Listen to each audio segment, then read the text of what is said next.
Alrighty friends, welcome to our second Summoners War Rush video. Today we'll be doing a quick breakdown, a guide, intro 101 to Dragon's Nest Naraka. I'll generally go over the units that we use. I'll go over two formations. If you're kind of lazy and didn't want to listen to the whole video, it's going to be either this formation or this formation. Both of these will be absolutely serviceable. You should get pretty consistent results. But let's get into why Dragon's Nest is important. Firstly, you're going to have weekly rewards based on your damage rankings. The damage, these rewards, they definitely do need to buff these rewards, but they do accumulate, so it's not the worst thing in the world.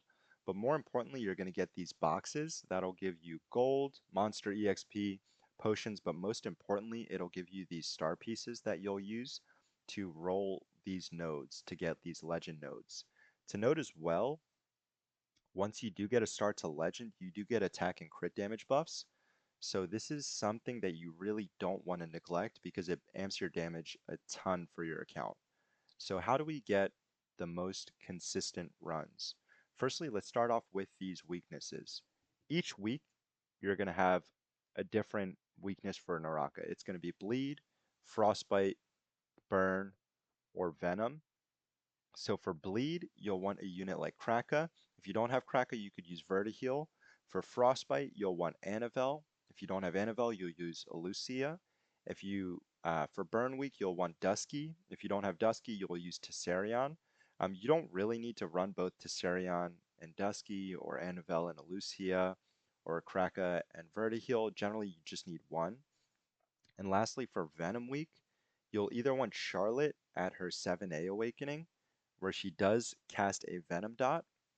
But if you don't have her 7A, don't worry, we do have that free-to-play option in Lucian, where he will apply that Venom dot through his crit skill, so no Devilmon are needed, no crazy traits or breakthroughs or anything like that's needed as well. He's just going to be a plug-and-play unit just for that week.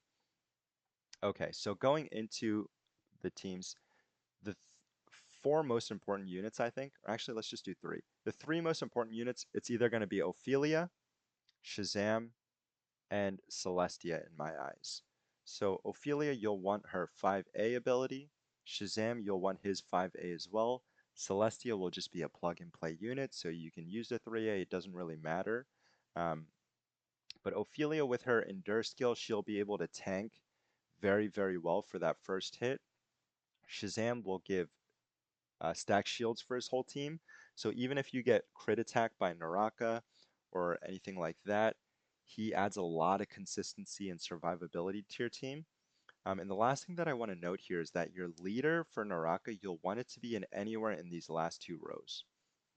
What happens is, if we have the unit in the back row, even though these are melee units, they'll stay pretty much in place.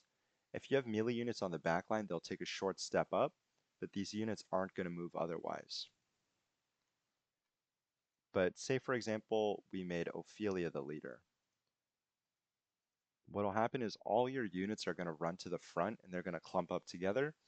The only problem with that is, especially because Naraka does a lot of AoE damage with his breath or with his crit attack, you're just going to end up having a ton of variance, and especially if you don't have enough survivability, your runs are going to be kind of cooked. And I can go into now why I think Celestia is important. So generally, with Celestia in, I'll be hitting anywhere from 11 billion to 12 billion without Celestia. And just to note as well, because Celestia is a utility unit, she really doesn't do any DPS of her own. I'm hitting essentially 1 billion less. And obviously not everyone's going to see that amount of variance just by throwing in Celestia. But you should see a sizable increase in overall damage as well as consistency once you do have her in. Um, I'm Realistically, I'm not too sure why she makes such a big difference. Most likely it's because there's some sort of interaction between accuracy and graze rate.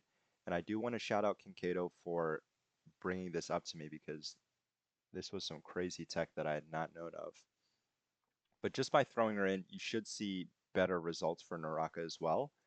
And outside of that, if you do have the leader in the very back, you'll want a unit, either Trinity or Melissa, who has 5 stack shields. And I can go into the reason really quickly. So Naraka, when he does his AoE, if you have your unit all the way in the back where we have Mago, it'll clip these front three units. And if you were wondering as well, the reason why I have Mago as the leader, even though she does need to step forward, it's because of the magic circle where she gets an attack speed buff. But as you saw there, the middle unit will get clipped here on both hits. So if they don't have the extra stack shields for their 5A, they'll end up dying on that breath there. If you don't have Melissa or Trinity 5A, you don't really need to stress that. All you need to do is just move your leader one slot forward. And if we were to run this again, you'll notice that this front middle unit won't get clipped by Dragon's Breath. And an important thing to note as well, these rewards are capped at 4 billion. So if you're hitting over 4 billion, realistically, you don't have much incentive to boost your Naraka more. It would just be for server rankings, or if you just want to use it as a measuring stick for your overall PvE progress. But yeah, if you don't have either of those stack shield 5As, you'll just move your leader up and you should still see that consistency. Overall, your goal for Naraka is to output the most DPS you can and to have as few units die as possible. So just by running it this way, you should only have Ophelia dying each round. If you do get crit attack by Naraka, they'll pretty much strip the stack shields and you'll notice a lot more units run, which is kind of unlucky. The only way that we know to mitigate that, you're either going to need a ton of HP and defense to be able to tank those hits, or what you'll need to do is have a bunch of crit resistance so that Naraka does it a lot less. And I do want to mention this as well. Um, Even though what I've found to be the best formation will include these units, your Naraka is going to change a lot based on your account. So for example, the amount of gears that you have that are really usable, whether it's crit crush or if you have triple hit, um, based on your unit investment, right? If you have Annabelle 7A, she's someone that you'll want in every week. But if she isn't 7A, she might be someone that is replaceable. Um, but you'll notice as well a lot of buffers like Vanessa, Rena, Harmonia. These units aren't really going to be dealing any damage, but they'll be buffing our top DPS units. And even traits like this Arta, I'll have him on pretty insane attack and crit damage traits. But if you have, say, a lot of your units on mostly crit rate or any other traits like that, they might not see as much of a DPS amp. So just because you have the right formation doesn't mean you're going to be doing insane amounts of damage, but it definitely does help to optimize to showcase how good your damage can be for Naraka. So this will be another team that my server mate Nucking Futz uses. I found this to be incredibly consistent as well. We'll notice that he still does have Celestia here as well. But I think either this one or you could use this formation here. I think either of these will be ideal. And generally, if you don't have a lot of these units like Anavel, if not heavily invested, or units like Brandia, if it's not heavily invested, a lot of those units you could kind of replace with filler units.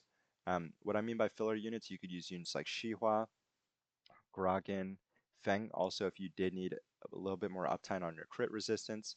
Even units like Galleon at max awakening is very helpful, though I don't recommend the awakening. Delphoy to add more crush damage is very good for Naraka.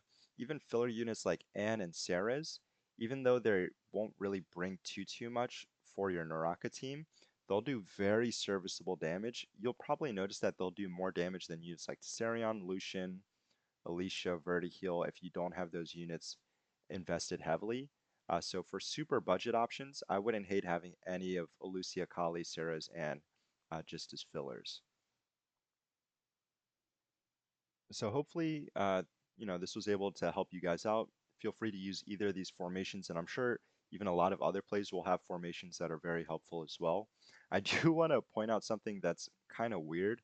Like in this example, if I were to put Shazam in the front row here, look what happens. Shazam will he'll take first prio.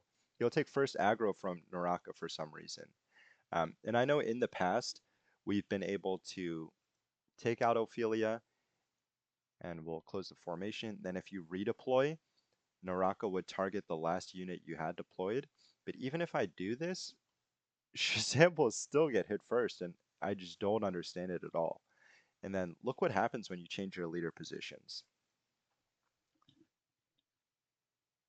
If I were to make Dusky the leader, all of a sudden, Ophelia takes first aggro again.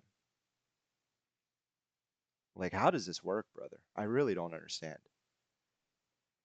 It legitimately makes no sense to me. But that's going to be the only reason why Shazam's offset here. Um, but hopefully this was helpful for you guys. Feel free to copy these teams. If you do have questions, the next unit that we have should be dropping soon. My guess would that she'll be replacing Vanessa in this team, though we'll probably need to do a decent more testing to see if that's the case. So hopefully you guys are able to get better dragon scores. Hopefully this is helpful for you guys. If you have any questions, feel free to let me know. I'll probably try to do a video like once a week or so. So if there's any content that you want help on, or you want to hear my opinion on, feel free to let me know, and I'll do my best to help you guys out. In the meantime, take it easy, guys. Much love. Hope you guys are having a beautiful life.